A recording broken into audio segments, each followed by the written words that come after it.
Thanks for being here. Subscribe to Cheating Stories Best, so you don't miss new stories. I'm going to talk to a couple of coworkers during her employer's annual staff meeting at a small college in mid-September. I was standing about 15 feet away from my wife at the time. I noticed her reaction while sensibly talking to another group of her coworkers. Tracy spoke with Rave Cersei, whom I had previously been introduced to as the new associate professor of English literature, and Janet Barnes, who worked in the administration. Considering it was a Christian college, I doubted either of the other two had told a dirty joke, which meant there was only one reason for Tracy's skin color, especially her consistent hue. She was very intimate or out. Now I had an answer to the question I hadn't asked. When you've been married to someone for 23 years and together for 25 years, you know almost everything about that person, even if you don't pay much attention to them. If you're paying attention, well, 10 minutes before, I thought I had a perfect marriage with an almost perfect woman. Now, I was piecing together the puzzle of some recent oddities in my wife's behavior that I had not recognized as strange until that moment. Tracy and I were best friends, lovers, and parents to two wonderful children. Unlike many couples, we could spend our days together and never tire of each other's company. We could talk about anything from intimate history, and we laughed about many aspects of these discussions. I've always liked that the best way to test marital compatibility is to take a long car ride with your potential spouse, and if you haven't killed that person, you should marry them immediately. Tracy and I fit that profile, in my opinion. Our intimate life was great. Yes, it had cooled from the white-hot passion of our courtship and early marriage, but it had picked up again when the younger of our two daughters had left for college the year before. Being empty nesters for the better part of a year seemed to reignite our more lustful urges, and we alternated between slow, passionate lovemaking and hardcore physical activity 3 or 4 times a week. Being regulars at the gym, we were both in good physical shape.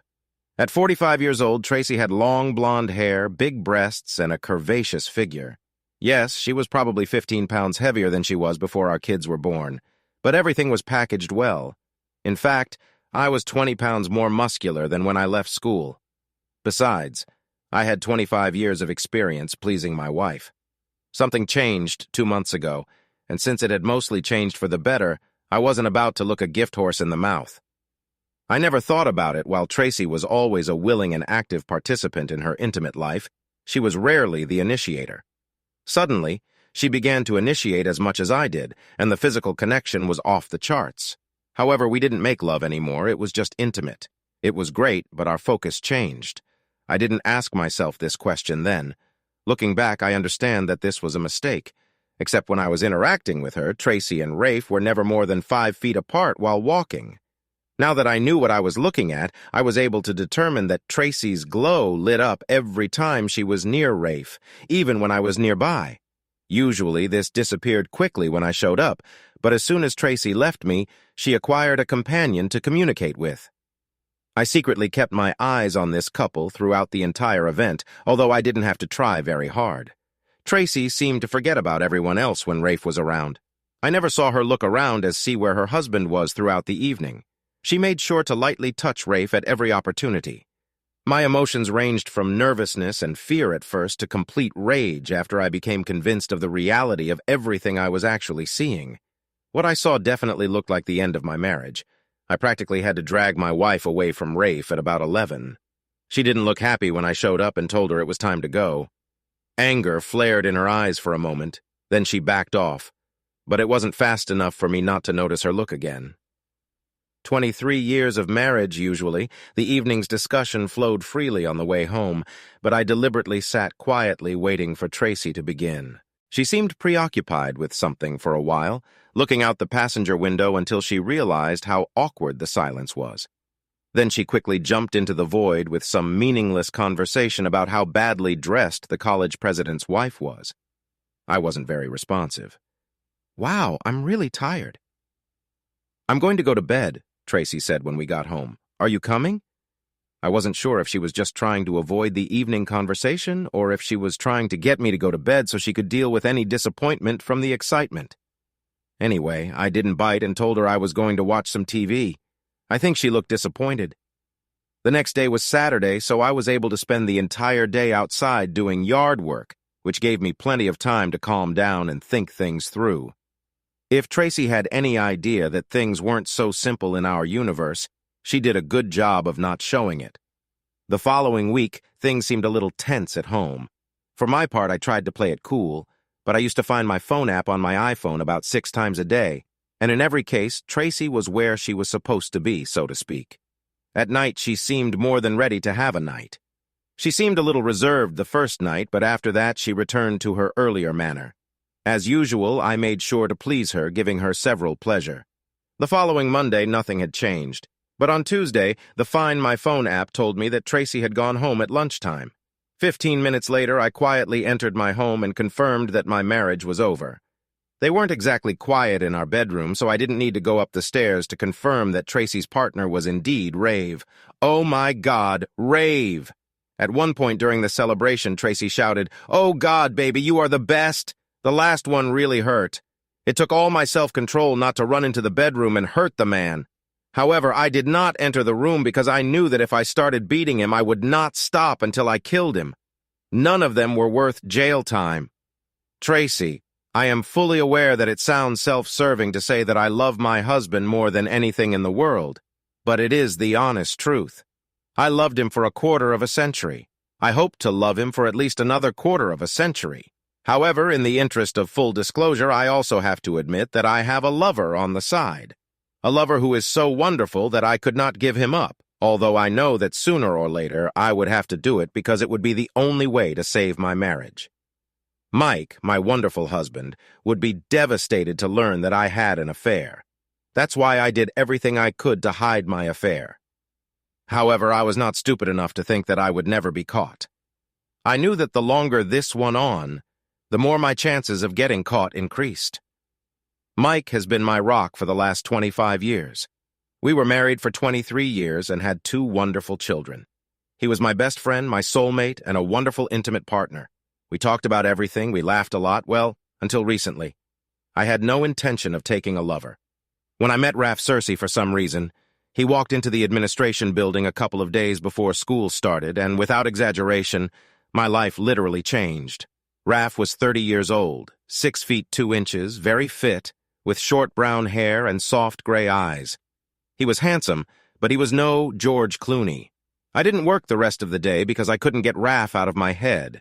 When I got home, I'm pretty sure I almost killed Mike with Intim.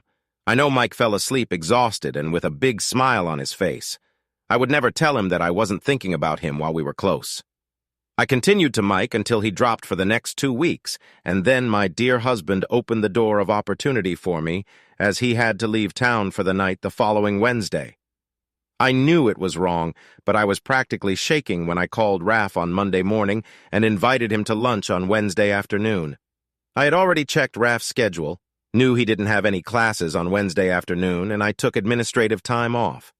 Raf met me at a small Italian restaurant, and we had a good lunch, talked and laughed a lot. I know I laughed a lot and had a hard time keeping my hands off his arms and hands while we talked. Raf and I hadn't discussed Intim, but he knew what anticipation was like. He smiled back at me a lot, held my hand for a while, and even grinned sometimes. I knew he felt the same connection. Being the gentleman he is, Raf paid the bill, then quietly asked where to.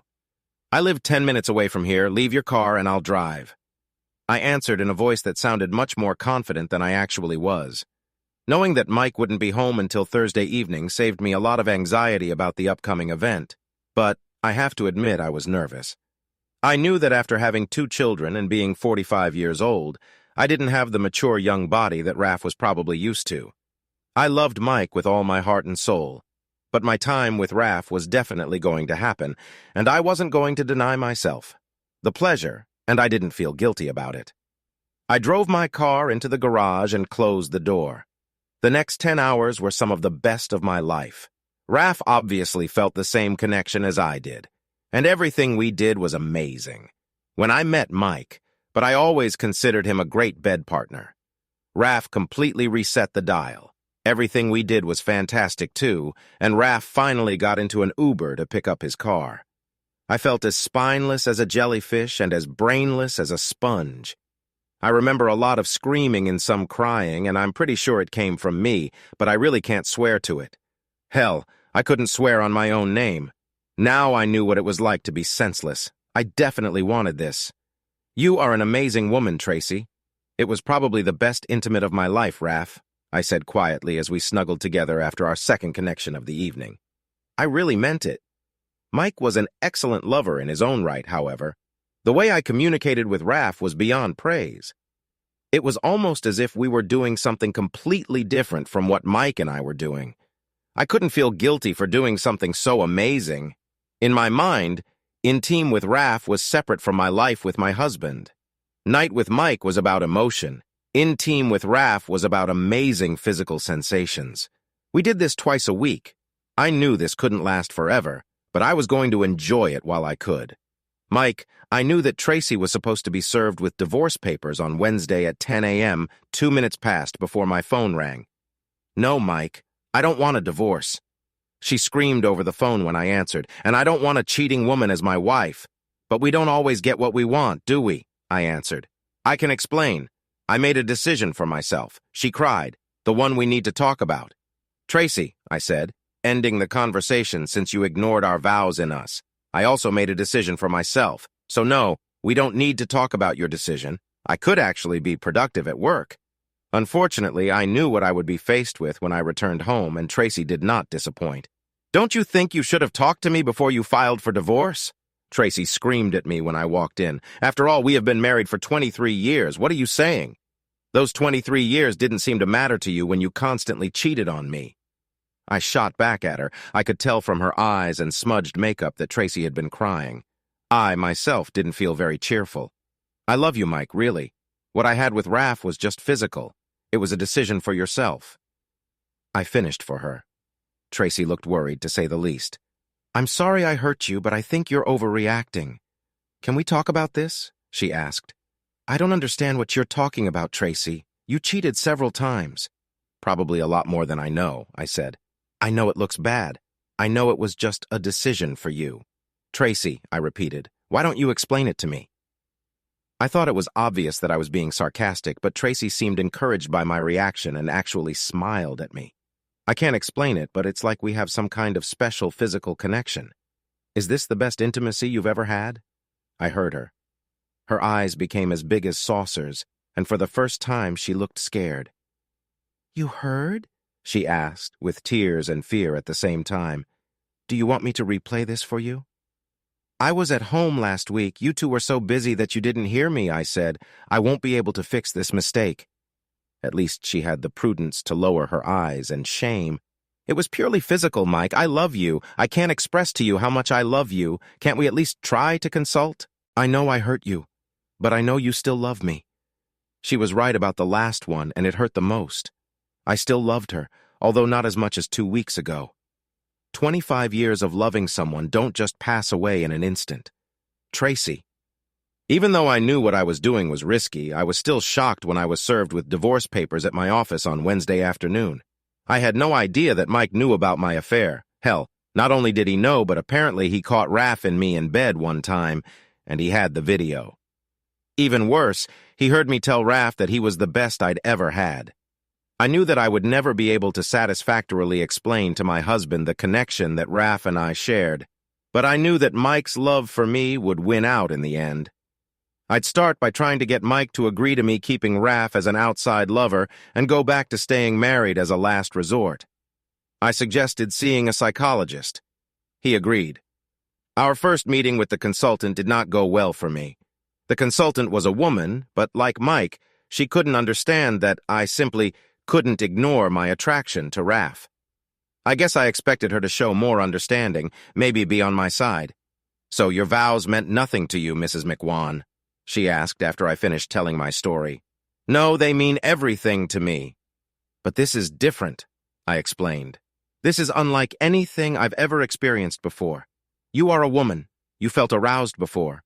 Well, it's like that, only much stronger, like I've been drugged, I said. I could see from her face that she didn't believe me. Mike just looked stunned.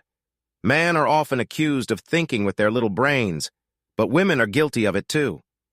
If today's divorce statistics are any indication, the consultant said calmly. Yes, lightning strike is a real thing, but most people understand that they have a choice to ignore it. You have decided to give in to your base desires, she continued. I couldn't believe that this woman was essentially telling me that I had no self-control. It was tantamount to calling me A. She then asked me a question that probably sealed the divorce deal. If Mike could forgive you and take you back, do you think you would be able to resist your physical desires and remain faithful to your husband? Damn it, I thought. This woman would be on my side. I just sat there afraid to even answer that question. Mike would know better than a lie detector that I was lying. I love you, Mike. Please, could you work with me on this? I don't love it, but I have to have it. This is the best intimate of my life. Don't ask me to give this up, I cried, a lot when I finished speaking. I glanced quickly at Mike, expecting to see a sign that his resolve was weakening. In the end, he admitted that he still loved me. I saw that eyes. I'm sorry, Tracy. I really love you, but I won't give you the right to cheat on me. And I can't forgive what you've already done. I'm sorry. I wasn't man enough for you, he said. You are more than enough man for me, Mike. I love you, I said. I do not love him. I'll give it up if that's what keeps us together. Please don't give up on us. I didn't do this. You abandoned us the first time you had a night with him, he blurted back. Don't blame it on me. I just never knew how selfish you are. In the end, it's all about you. And you just don't love me as much as I love you, I retorted. 2 weeks after I last saw the consultant, I was in my bedroom with Raph, young. I didn't know if Mike was watching me, but at that moment I didn't care. I had seen Raph on campus the day before and asked him. When I returned to my office, he was more than willing to show up for a lunchtime date. Yes, the intimate was outstanding. The divorce was finalized 6 months later. During this time, Raph and I had intimate dozens of times.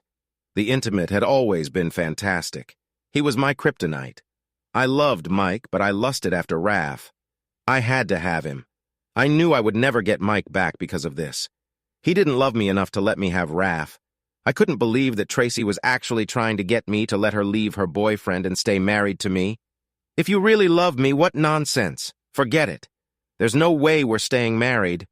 Period. I may have been an ignorant cockled, but I'm not going to be a stupid, Mike thought to himself.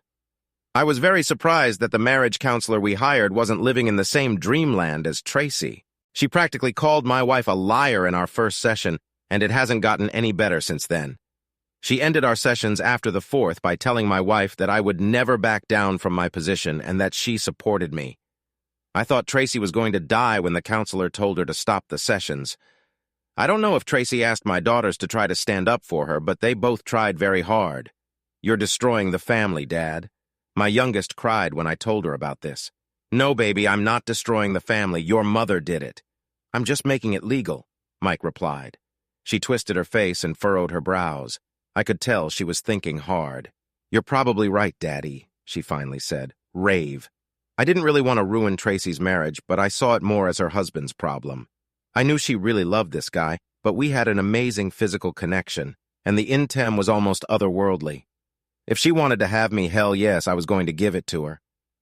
I suppose I couldn't blame him for not wanting to be cockleded, but again, that's between him and Tracy.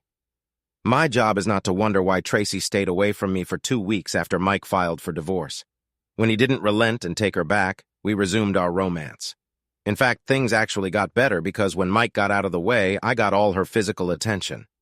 I have to say that intimate with Tracy was the best intem I've ever had. Even though Tracy was great in bed, I never thought we'd last very long. At 45, she was not fit for marriage. I knew I wanted to have my own children, and she already had 2 grown children. Besides, if she could do what she did to the person she said she loved more than anything in the world, what could I expect? I continued to look for Miss Cersei, although I did not talk to Tracy about it. She already had enough on her plate after losing Mike. That all changed when I found Lucy Ralston about a year after Tracy's divorce. She was 24 years old, had short brown hair, a live the answer's body, and we hit it off from the start. I didn't tell Tracy about Lucy at first, but I finally confessed after about 2 months. I knew I had her Tracy's feelings, but it didn't seem like Tracy really loved me. She and I were absolutely connected physically, but emotionally, we were just good friends. When Lucy and I decided to be exclusive, I had to tell Tracy that it was over between us. "But I abandoned my husband for you," Tracy cried when I told her. "No, that's not true. You left your husband to have a night with me. We never existed. It was all about fantastic intimate, and it was your choice." "But it's not my choice. My choice is to have a wife and family," he said. Tracy was devastated when Rafe told her he was going to be exclusive with Lucy and wouldn't have intim with me. "Any more, but I abandoned my husband for you," I cried when he told me. Rafe gave me a look that I could only interpret as pity. "No, that's not true. You left your husband to have intim with me," he corrected. I knew he was right, but still, it was awkward when my children found out about it. Mike didn't sugarcoat the pill when we broke up, telling the kids I cheated on him several times for the best intimate of your mother's life. The kids weren't happy with me, but they eventually came to terms with it. Telling them 1.5 years later that Rafe had left me to start a family with a younger woman just made me look pathetic, even to me. I didn't ask them not to tell their father, but I really hoped they wouldn't. I admit that I do not completely agree with this development of events in my life. When the kids came home for Christmas, my oldest daughter just casually asked if they were going to meet my boyfriend. At that moment, I admitted that we were no longer together. "So you gave up 1/4 century of love with your dad for a couple of years of night with some younger guy? Oh, wait, sorry, a couple of years of the best intimate of your life," my daughter grimaced. I couldn't say much. I lowered my eyes to the floor. Losing Rafe still didn't affect me as much as losing Mike. I mean, Rafe was an amazing bed partner, but Mike was my soulmate, my everything. Coming home to an empty apartment every day after work was heartbreaking, but at least I could look forward to amazing intims several times a week. When Rafe left, I had nothing left. The loneliness turned out to be terrible. So I guess I was pretty interested in dating. At first, I was surprised that most of the interested men were 30+ and some were even 20+. Maybe this old woman didn't look so bad for being 47 years old. I enjoyed the company of several men, although none of them even came close to the quality of my ex. Maybe it's because I hadn't dated in so long, but I've definitely noticed that men's expectations have changed over the past 1/4 century, especially among younger guys. They seem to expect intimate on the first date, and if that didn't happen, there usually wasn't a second date. It wasn't that I was approved, but I also wasn't going to jump into bed with just anyone and everyone. When intimate happened from my point of view, he was usually quite good, and all my partners seemed very pleased. Most of the intim was just intimate, though. I guess I haven't dated anyone long enough to make real love. I really missed making love. When talking to the children, I tried to discreetly ask about Mike. I didn't think he was dating at all, which meant I still had a chance to get him back. I knew the odds weren't very good, but why wouldn't he date me if he was going to date other divorced women? We had a wonderful marriage for 23 years. However, I knew that I would have to be the aggressor if this happened. "Mike, maybe you'd like to have coffee with me sometime," I said, after he answered my call a few months later. "I know I hurt you with what I did, and I'm sorry about it, but I really wish we could be friends. The kind that sit and drink coffee together and maybe even eat food together sometimes. I really miss sitting with you and chatting." "Ah, sure, Tracy. I think we could do that," he answered cautiously. "I really miss your company, and I think I'm in a much better place now than I was." We set up our coffee date for next Saturday. Mike, I have to admit that Tracy looked fantastic when she walked into the Starbucks where we agreed to meet. I haven't seen her for 2 years, and time hasn't harmed her at all. She didn't look any older, and her weight was probably the same as the last time I saw her. She had her hair cut to shoulder length, and the tight sweater she was wearing really showed off her full breasts. She was wearing almost no makeup, which only emphasized the fact that she was a beautiful woman. I stood up to greet her and stopped in my tracks, not sure if I should hug her or not. She answered that question for me by walking right into my space, gently kissing my cheek and hugging me. I hugged her back. "How come no one has dragged you away yet?" A question involuntarily burst out. She blushed charmingly. "Apparently not everyone has such good taste," she answered with a smile on her face. We ordered coffee and each received a cake. We talked about a variety of topics, just like when we were married. The conversation was so pleasant that we each drank our second cup of over-caffeinated Starbucks. "That was fun, Tracy," I said as we stood up to leave. How about next time we have lunch together? I think I surprised her with this invitation because her eyes widened when she looked at me. Certainly. That will be great, she said quietly. I called her 2 weeks later and set up a lunch date. It's been over 25 years since I've gone on any kind of date, absolutely none since Tracy and I got divorced. Although I was devastated by what Tracy had done to me, I tried my best to feign indifference to the general public. However, in reality, it all just tore my heart, and after the divorce, I stayed away from all women. One Saturday afternoon, Tracy and I enjoyed a very pleasant lunch at our favorite Italian restaurant. I know she was hoping that I would invite her to my house after dinner, but I walked her to her car in the parking lot, gave her a friendly kiss on the cheek, and headed to my car. Over the next year, we enjoyed several dinners. I didn't want to go beyond that because it gave me more control over the situation.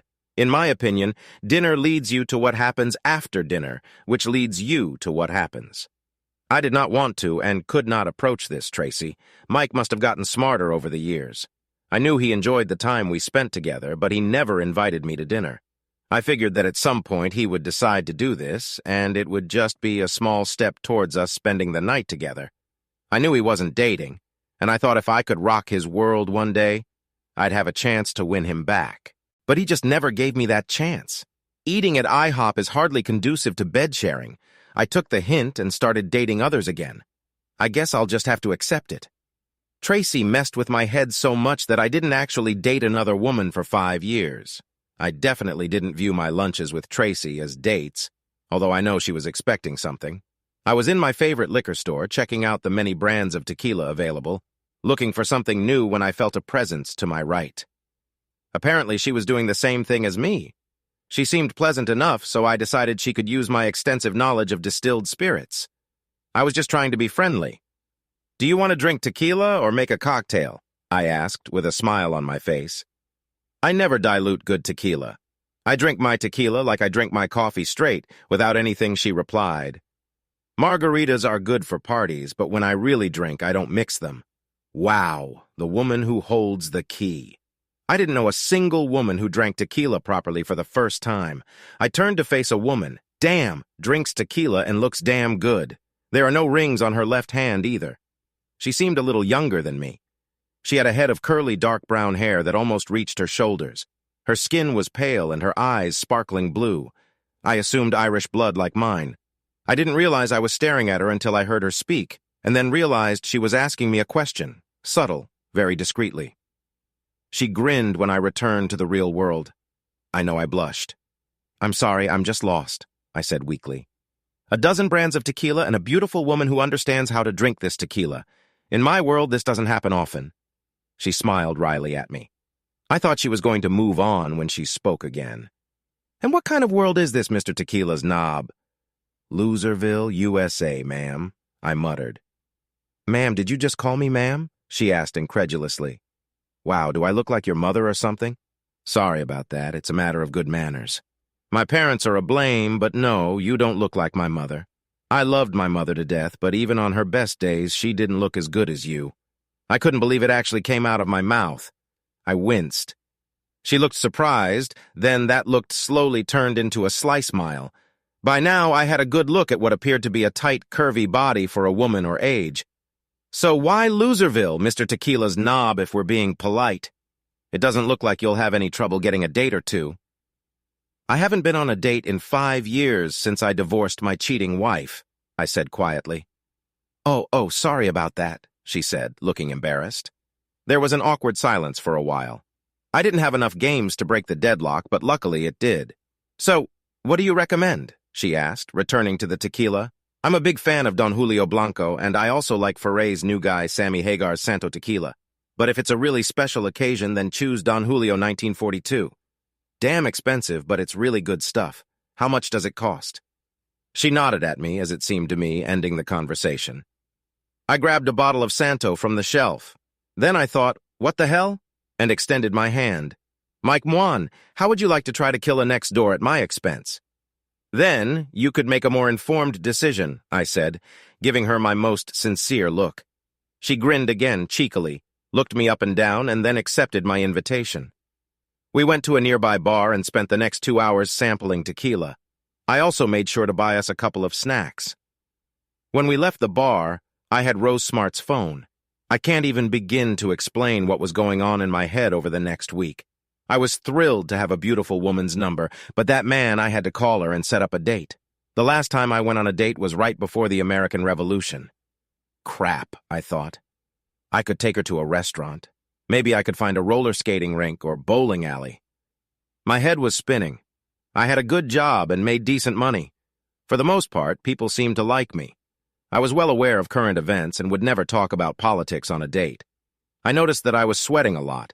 I realized that one thing has not changed when it comes to dating. Women have all the power and they know it. However, she gave me her number without me having to point a gun at her. That should have counted in my favor, shouldn't it? The debate in my mind raged for days and could have gone a much longer if fate had not intervened. Fate disguised as Anastino, whom I literally stumbled upon in the hallway of the office where I worked. I was trying to decide what to do with Rose when I ran into Anna. She tripped on her 3-inch heels and I grabbed her arms to keep her from falling, apologizing at the same time. I know I'm not very big, but I don't think you would have noticed that I was there if you hadn't bumped into me, Anna told me after I calmed her down. The problem? Anna was probably the same age as my youngest daughter. We would talk from time to time. Usually I would give her some fatherly advice about something. She was also my personal consultant on issues of the younger generation. If I needed to explain something generational and I didn't want to call my kids, I would find Anna and she would explain things to me face-to-face in words that made sense to my 50-year-old brain. Yes, actually, I muttered, probably sounding like a weak buffoon. Anna looked at my face as if she was trying to read the sign. She broke into her signature smile. I was puzzled. This happened often. Maybe this problem is connected with a girl, a woman. She said this in her sing-song manner, sort of. Yes, I think so, I continue to mutter. She looked at me for a few seconds, then made a decision. Okay, you can tell me about it at Murphy's after work, and I don't want any ridicule when I get my ice-cold drink, or you'll be on your own, she lectured. We met at Murphy's later that day. Anna sat opposite me with a very cheerful expression on her face as I worried and stammered, talking about Rose. So you haven't dated anyone since your divorce 5 years ago? With no one? Wow, I knew you were a little, but not to the same extent, she mimicked. I cringed from this ridicule, but still knew that Anna was right. I also knew that she was caring and kind to me. So, how long ago did she give you her number? This month, this year, it was 5 days ago, Anna, and if you continue to be smart, I'll turn you over my knee. I warned only half seriously. Oh, we might both like this, she chirped back. I blushed. Seriously, Mike, what's the problem? You are not a troll. You have a lot ahead of you. Call her. Anna spent the next half hour telling me about some of the things she and her friends do on dates. I resisted the urge to pull out my notepad and take notes. Can you dance? She asked at one point. Who else has 3 left legs, then? I'll take that as a no. You know, women really like it when a man asks them to dance. It's a kind of physical force that speeds up the process, she said with a big smile on her face. This is true, seriously. I always thought it was some kind of urban legend, I said. True, 100%. This is something like for play, la la la, I said, covering my ears. She looked at me with the same look, then grinned again. Oh, and by the way, don't forget to bring a protection. You can't be too prepared, she said, looking me straight in the eyes. Yes, Mom, I answered sarcastically. I called Rose when I got home that evening and set up a date for the following Saturday. Anna told me not to spend too much time talking about my previous marriage, but to answer honestly any questions Rose asked about it. I felt awkward talking about what happened to a relative stranger, but Rose was very empathetic. She then told me her story of heartbreak, which included a 15-year marriage that ended with her catching her husband in bed with a neighbor. Tracy, the actual physical pain from the syphilis I contracted, was nowhere near as bad as the humiliation I experienced in the doctor's office. Don't get me wrong, the doctor and 2 nurses I dealt with were completely professional, but I could tell they were overwhelmed by having to deal with me. It didn't get any better when I listed 6 different men as recent bed partners to notify. Crap, 6 notices, I heard one nurse whisper to another after she looked at my tests for the first time. It's probably good that she's not 25 anymore. I probably would have torn her face off if she had said that out loud to me, but I had to admit to myself that that comment sounded really bad. I haven't thought about it too much, but I've been making good use of being single the last few years. When Rafe left me after Mike divorced me, I probably went a little crazy. I think I may have been looking for someone to replace Mike and Rafe, but if that was the case, nothing even close came up. How could I replace what Mike and I had for 23 years? And how could I replace the incredible intimate connection that I had with Rafe? I don't know, maybe in my mind, I compensated for quality with quantity. I never really thought about how many men I slept with until I had to report the number and list of my partners. Without a doubt, having intim with most of my partners without protection was stupid and irresponsible. It's not like I was a drunk. I was always sober enough to know what I was doing, and I always chose guys who looked clean and well-groomed. But it's an old story. When you sleep with someone, you also sleep with everyone they've slept with recently. I just never thought. At least I didn't have to tell anyone about my problem. Mike, Rose, and I got married about a year after her first date. We both still had some trust issues, but we worked through them with love and the help of a really good counselor. I gently pushed Rose away, and we lay on our sides facing each other, both breathing heavily from the exertion. After 25 years of marriage, when both were 75 years old, making love once a week was enough. We spent another 10 minutes kissing and cuddling before falling asleep. To say that Rose was my savior is an understatement. After my divorce from Tracy, I was lost. Hell, I didn't even know how to date. She allowed me to feel my way, sometimes literally, and we kind of grew together. While I wouldn't put money on it, I found a soulmate to grow old with. Tracy. I was a little more leery of choosing partners when I came back into circulation after my problem. This was probably due in part to menopause. Partly it's probably because, although I looked pretty good when I hit 50, 20, and 30-year-olds weren't looking my way anymore. More, in fact, since there were far more single women than men between the ages of 40 and 50, the competition in these age groups was quite fierce. If anyone had asked me a few years ago, I would have told them it was a done deal. I was going to grow old with my loving husband Mike because I was in stupid. Nothing came of it. I greatly overestimated my performance with Mike. I must stoke his kindness for weakness. I thought he loved me so much that he would at least forgive me for my wrongdoing. Several years ago, I moved into a senior living community. My old house was too big for me alone. I see my children and grandchildren every few months. It took years for the relationship I had with my children to return to normal. The relationship between Mike and me remained friendly, although we stopped having lunch after I realized that these lunches would not bring me closer to him.